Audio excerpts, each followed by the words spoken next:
cristão evangélico? Eu me fiz essa pergunta e depois eu fui buscar em Deus por que eu preciso ser um cristão evangélico.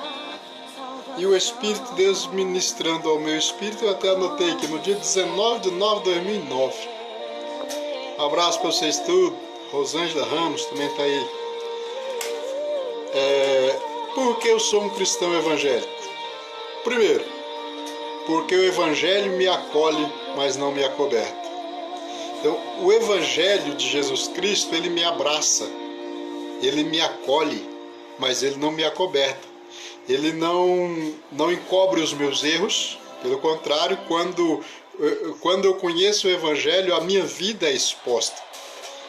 Tudo que é em mim vem para a luz e fica tudo exposto, e tem que ser exposto. Então o evangelho não acoberta, o evangelho não empurra a sujeira para debaixo do tapete, o evangelho não encobre ninguém, ele não protege ninguém no sentido de não ser exposto. Pelo contrário, todo aquele que entrega a vida a Cristo e decide viver o evangelho, ele vai viver exposto. Nós temos acho que é Hebreus que vai dizer que há uma multidão de testemunhas, em vários sentidos, em vários sentidos. Eu não quero entrar nesse tópico aqui agora, mas o evangelho, ele me acolhe, ele me abraça, mas ele não me acoberta. Por isso que eu sou um cristão evangélico. A partir do momento que eu decido seguir a Cristo, seguir o evangelho, a minha vida ela é exposta e tudo fica às claras. Ele não me acoberta e nem me condena. Tem esse detalhe. Ele não me acoberta, mas também não me condena, porque através do evangelho eu conheço o amor de Deus e o perdão de Deus. Então, quando os meus erros são perdoados, eles já não podem ser mais cobrados. Essa dívida não pode ser cobrada. Porém, através do evangelho eu vejo o invisível, eu consigo ver aquilo que só o evangelho me garante, me proporciona, poder ver o amor, a graça, a bondade, a misericórdia de Deus, o amor de Deus agindo tanto na minha vida quanto na vida das outras pessoas. Então o evangelho ele não me acoberta, ele não me condena, porque através do evangelho eu conheço o amor perdoador de Deus em nosso favor. E através do evangelho eu vejo aquilo que antes eu não conseguia ver. Eu não conseguia ver o amor de Deus na vida do pecador. Eu não conseguia ver a graça, o favor, a bondade, a misericórdia de Deus pelo pecador e pelo perdido. Mas através do evangelho eu consigo ver. E mais, eu consigo praticar isso. E mais outra, no evangelho eu passo da morte para a vida, Foi o que eu fui anotando aqui, no evangelho eu passo da morte para a vida, ou seja, antes do evangelho era um estado de morte, embora existindo, tendo CPF, RG, título de eleitor e até reservista, ainda assim não tinha vida no meu espírito. Mas o evangelho, que não é apenas uma mensagem, o evangelho não é mensagem, o evangelho não é conhecimento, como o pastor Carlos estava falando inclusive ontem na igreja. O evangelho não é apenas uma mensagem, mas é poder de Deus na vida de todo aquele que crê. Então, primeiro, para poder viver tudo isso, eu preciso crer, mas é crer no nível de espírito, não é nível de intelecto, não é no nível de raciocínio. Então, no evangelho eu passo da morte para a vida. Eu saio da condição de morto, espiritualmente falando, eu passo dessa condição para a condição de vida em Cristo, vida no Espírito. O evangelho me justifica, mas não me isenta. Então, o evangelho, ele me justifica. O que é justificar? Um exemplo bastante comum. Se eu falto ao meu trabalho, o meu patrão ele tem todo o direito e a lei garante que esse dia seja descontado do meu pagamento. E com mais uma penalidade, se eu faltar o dia inteiro, ainda eu perco um domingo, que eu já recebo descanso remunerado. Domingo é o descanso remunerado. Mas se eu falto um dia da semana, a lei garante ao empregador que eu perco o dia que eu faltei e mais o domingo, que seria o dia de descanso. Ou seja, eu já descansei no dia errado, causando transtorno para a empresa. Mas, todavia, se eu levar um atestado médico, eu justifico a minha falta e já não pode descontar. Então, o que o Evangelho faz? Ele me justifica, mas ele não me isenta. Como assim? O meu erro, a minha culpa é perdoada, eu sou justificado, porque agora eu sou considerado por Deus como filho e não mais como uma criatura. Então o Evangelho justifica. Então eu sou justificado não pelo um ato de justiça meu, não pelo que eu tenha feito, mas por aquilo que Jesus Cristo fez na cruz por nós, por mim e por todos. Então eu sou justificado. Então ser justo não é ser perfeito. Ser justo é você ter um atestado. É você ter um atestado que garante que a tua falta ela foi abonada. Então a minha culpa, o meu erro, ele é justificado através do sangue do Cristo que morreu para nos justificar. Então não é ser perfeito, não é nunca errar, não é viver de uma forma assim exemplar, sem nenhum erro. É claro que nós vamos buscar viver uma vida de retidão, que é diferente de perfeição. Porém, eu tenho um atestado que garante que não pode ser descontado. E esse atestado é o sangue do Cordeiro.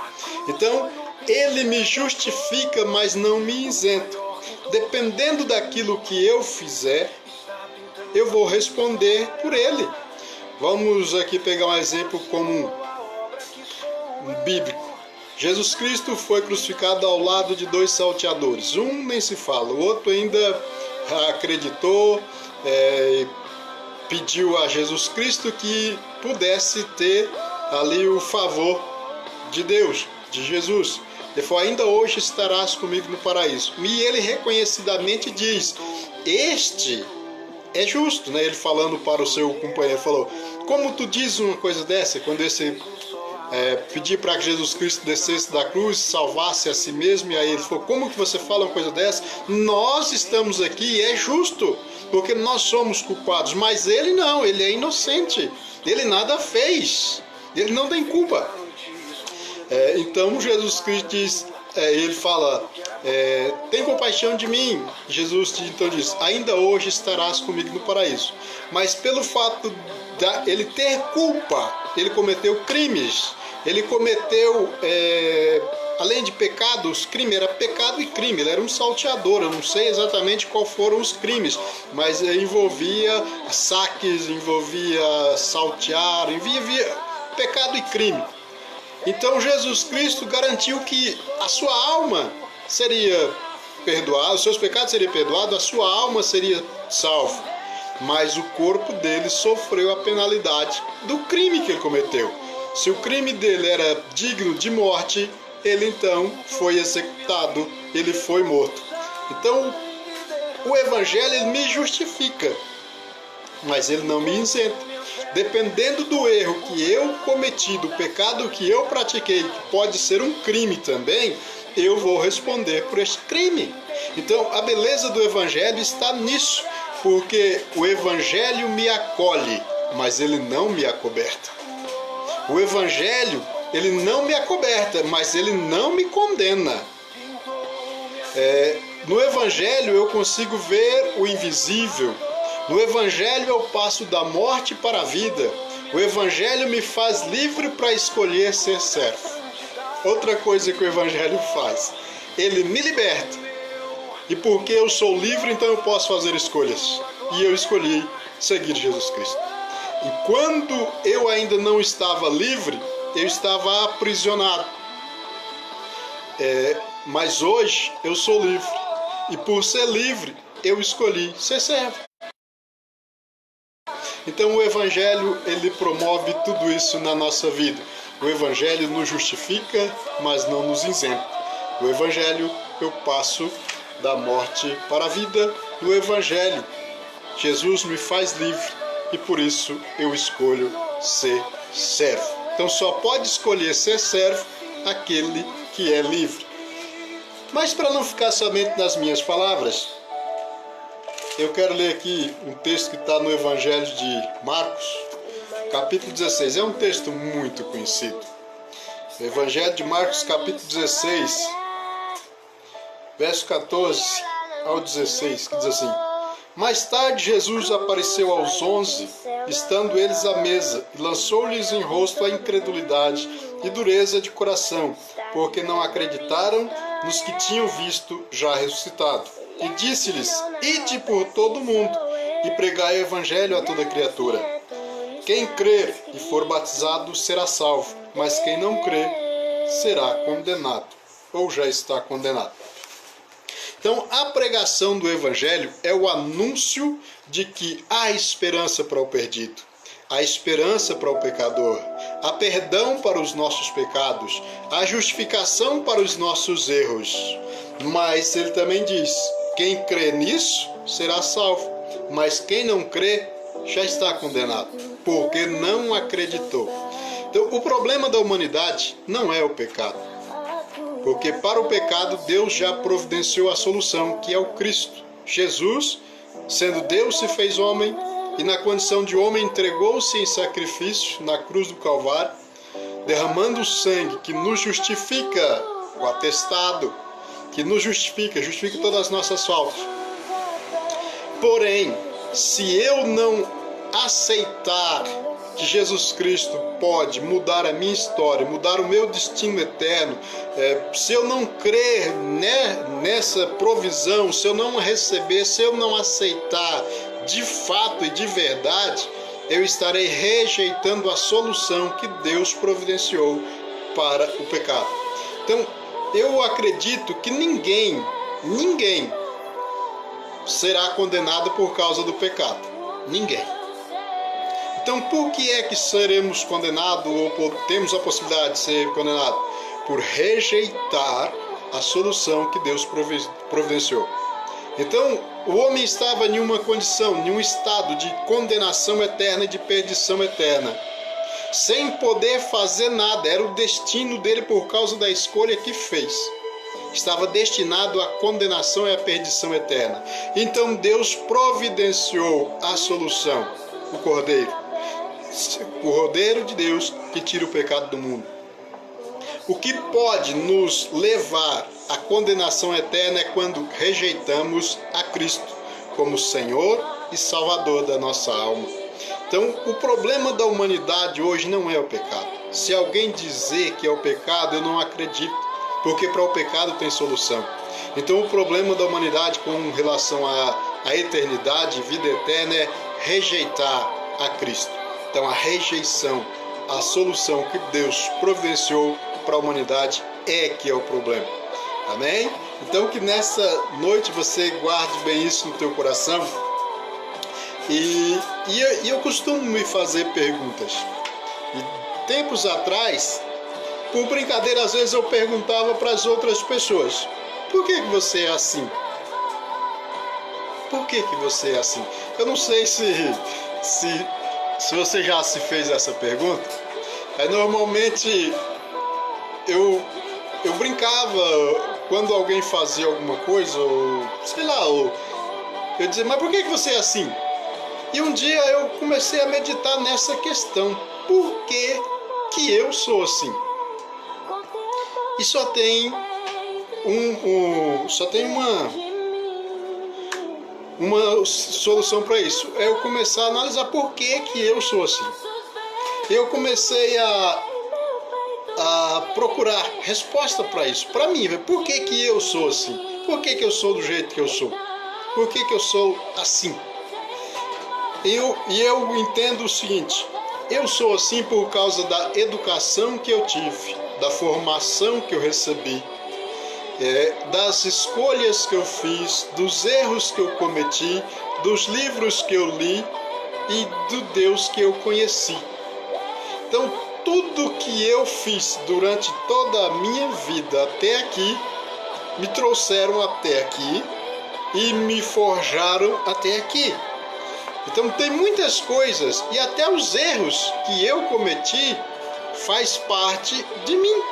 Ou seja, me trouxe até aqui, me trouxe essa condição, me trouxe esse estado, me colocou nessa situação ou naquela outra.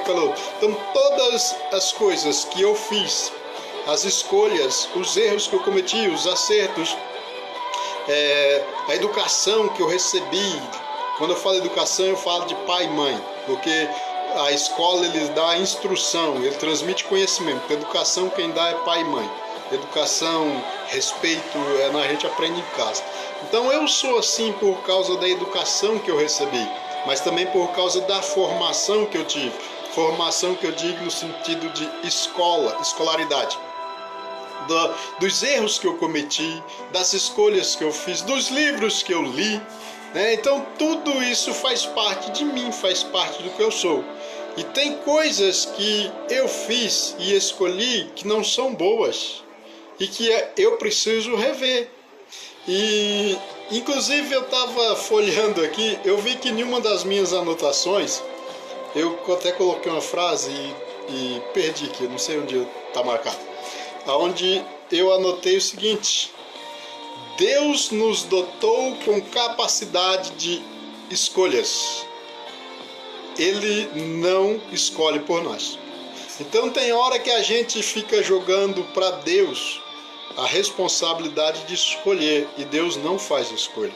Ele já nos dotou com capacidade de fazer escolhas. Ele nos deu o livre-arbítrio e a capacidade de escolher. Seria um erro da minha parte começar a orar e pedir para Deus escolher por mim. Por exemplo, você tem lá duas ou três propostas de emprego e você querer que Deus escolha uma para você. Deus não vai fazer isso. Se casa com essa pessoa ou se casa com aquela outra, se namora essa pessoa, Deus não vai escolher para você. Deus já dotou você de capacidade, já dotou você de condições de fazer escolhas. E às vezes nós colocamos assim, é mais voltado para o misticismo, né?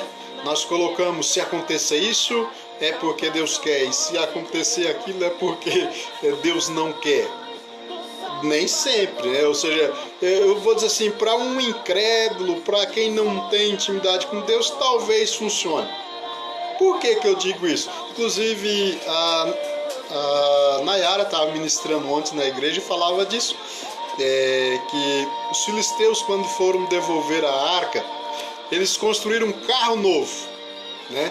Eles consultaram os sábios, os entendidos, os sacerdotes filisteus e eles falaram: não, constrói um carro novo. E eles construíram um carro novo, um carro de boi, colocaram a arca em cima, pegue 2 vacas com crias novas, tire dela os bezerros e coloque elas no carro e libere elas para irem. Se elas tomarem o caminho de Bet-Semes, que é Israel, é porque foi Deus que enviou essa praga. Agora, se ela pegar outro caminho, então não foi Deus que enviou. Mas pera lá, Davi também tentou uma vez buscar a arca, logo depois ele também construiu um carro novo e colocou em cima da bois. Ele construiu um carro novo, colocou bois para puxar e colocou a arca sobre o carro. E nessa houve a tragédia onde Uzá veio à morte, porque os bois tropeçaram, a arca, né, ameaçou cair, ele pôs a mão e foi fulminado. Então por que para os filisteus Deus respondeu positivamente e já com Davi não? Então tem coisas que a gente vai fazendo porque alguém fez, só que porque Deus é tolerante. Mas ele tolera certas coisas de certas pessoas, mas não de todos. Ele tolera do incrédulo, ele tolera daquele que não conhece, não sabe, mas aquele que professa uma fé em Deus, ele é um pouquinho mais exigente. Eu vejo isso claramente. Os filisteus, né, fizeram a consulta deles lá, uns sacerdotes que não eram sacerdotes de Deus, constrói um carro novo, coloca 2 vacas para puxar. Davi tentou levar a arca com um carro novo, não deu certo não, morreu gente naquele negócio, porque a arca só pode ser transportada nos ombros dos sacerdotes. Vai entender? Então, como é que eu posso ter uma vida diante de Deus, uma vida que seja uma vida abençoada? É comunhão pessoal com Deus. Não é o que Deus diz para todos, porque tem coisas que não vale para você, não vale para mim. Pode valer para qualquer pessoa, mas não vale para você e não vale para mim. Então, o que eu preciso? Eu não preciso de alguém que me diga o que fazer, porque normalmente, principalmente a religião, ela cria regras. É assim ou é desse jeito? Só que as regras não funcionam para todo mundo. Existiam regras, por exemplo, o pão da preposição, que ficava durante uma semana sobre a mesa lá no tabernáculo, só podia ser consumido depois dessa semana pelos sacerdotes. E um dia chega Davi, faminto, fugindo de Saul, fala: tem alguma coisa aí para comer? Aí o sacerdote fala: não tem. A única coisa que tem são os pães da preposição, mas não é lícito a ninguém comer deles senão o sacerdote. Aí depois fala: eu não tenho outra solução a não ser comer desse pão, então eu vou morrer de fome. Aí ele comeu do pão e Deus não o penalizou. Por quê? Porque ele não comeu por irreverência, ou por desobediência, ou por ignorância, era uma necessidade. Então, é interessante essas coisas. Inclusive, eu estava lendo Isaías 56:1, que fala assim: praticai juízo e justiça. Mas quando você vai lá em Mateus, capítulo 37, eu até anotei algum lugar ali, onde vai falar: não julgueis para que não sejais julgados. Peraí. Em Isaías diz que nós devemos praticar juízo e justiça. O que é juízo? O juízo é quando eu coloco alguma coisa em questionamento, quando eu começo a analisar, quando eu começo a ponderar. Então, existem várias formas de juízo. Julgamento é uma forma de julgamento. Só que eu não posso emitir juízo condenatório sobre ninguém, mas eu posso fazer um juízo de avaliação. Caso contrário, então não poderia ter os tribunais, porque os tribunais julgam, e eles julgam segundo a lei. Só que é interessante que, mesmo nos dias do Antigo Testamento, existiam os juízes. E o que os juízes faziam? Julgavam o povo, baseado na lei. Mas quando eles faziam juízo, eles iam ponderar, eles iam avaliar a gravidade, a motivação, a situação. Por exemplo, alguém feriu outra pessoa de morte e essa pessoa morreu. Aí eles iam analisar se foi acidental, se foi por negligência, era culposo, ou se era doloso, era intencional e maldoso. Da motivação, a penalidade era diferente. Então o juízo, ele precisa existir. O que eu vejo, por exemplo, a Bíblia fala que nós devemos socorrer ao necessitado. Beleza. Só que existem necessitados que ele foi vítima de, de um desastre natural, de uma intempérie, de alguma situação. E existem pessoas que escolheram essa vida. Então, os necessitados dos dias modernos não são da mesma forma dos dias da Bíblia. Então, não é simplesmente eu estender as mãos e sair assim socorrendo todo mundo, financeiramente falando. Porque existem várias formas para que a ele dinheiro. Não é porque às vezes a gente vê alguém na rua pedindo você dar dinheiro, você dar comida, mas talvez não seja a melhor forma de ajudá-lo. Aí eu preciso parar, conversar, entender qual foi o ponto que ele chegou nessa situação. Então eu preciso exercer juízo e justiça. O que é justiça? A partir dos elementos que eu vou analisar, eu vou decidir qual a ação que eu vou tomar. Se eu vou encaminhá-lo para um determinado órgão, se eu vou ajudá-lo financeiramente, eu preciso saber o que eu vou fazer. Não é indiscriminadamente.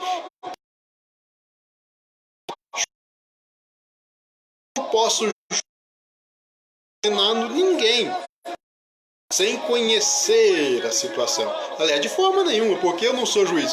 Inclusive, quando tentaram apanhar Jesus Cristo assim numa cilada, né? Trouxeram aquela mulher que foi pega em adultério, falou, na lei de Moisés diz que é para apedrejar, o que tu dizes? Apedreja? Ele falou, mas juiz, tu não pode julgar. Moisés dissesse que deveria ser somente os juízes podiam julgar.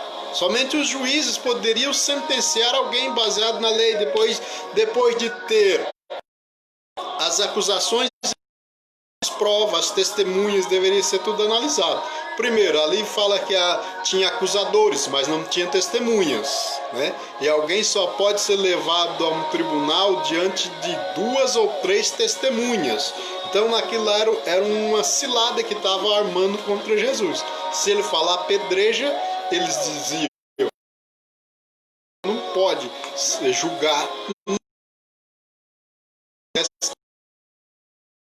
juízes devidamente constituídos. Tanto é que quando Moisés, lá no Egito, vai tentar separar 2 judeus que estão brigando, discutindo, um fala, quem foi que te colocou por juiz sobre nós? Você por acaso é juiz? Ele não poderia julgar a situação. Então, essa é a complexidade, a simplicidade e a beleza do Evangelho. Porque Jesus Cristo ele não tem uma regra absoluta clara para todo mundo. Ele tem princípios. E os princípios não mudam, mas a aplicação sim. A motivação pode ser diferente, né? Alguém pode fazer uma coisa e a motivação dele ser errada. Então a motivação também é julgada. Jesus também julga as motivações que nos leva a fazer tal coisa. Então, no exemplo que eu estava falando lá dos filisteus, qual foi a motivação deles? Eles queriam devolver a arca, só que não entendiam. Então eles fizeram de um jeito totalmente contrário àquilo que era estabelecido para o povo de Deus. E Deus recebeu. E Deus aceitou, falou, vai. Mas só que quando Davi foi fazer, Deus não aceitou de forma nenhuma. Então isso que está acontecendo no dia a dia. Então o que eu preciso é de uma comunhão pessoal com Deus. Porque Ele então vai me dirigir. Através do Espírito dele em mim, Ele vai me conduzir. Ele vai me levar, porque Deus tem um projeto e um propósito na vida de todos nós. Então, as nossas escolhas nos levou em algumas situações, algumas circunstâncias e em alguns lugares. E Deus vai fazer com que até as nossas escolhas erradas se tornem bênção na vida de alguém. Porque essas escolhas nos levaram para um lugar, para uma cidade, para um emprego, para uma profissão, para uma situação, para uma experiência. E lá onde nós estivermos, vai nos usar para abençoar vidas. Então, nem tudo está pensando nos erros que você cometeu, né, nas escolhas erradas que você fez, mas Deus pode, a partir do momento que você decide entregar a tua vida para Cristo, transformar os teus erros em bênção, as tuas escolhas erradas favoráveis de uma forma ou de outra. Mas o Evangelho, ele não nos isenta. O Evangelho, ele não nos condena, mas ele também não nos isenta. Então, eu preciso ter isso em mente, porque através do Evangelho, eu passo da morte para a vida. No Evangelho, eu sou justificado, mas eu não sou isento das consequências. Então, muitas coisas que acontecem conosco não é vontade de Deus, nem permissão de Deus, é pura e simplesmente consequências.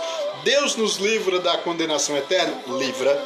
Deus nos livra da perdição eterna? Livra. Ele perdoa nossos pecados? Perdoa. Ele nos justifica? Justifica.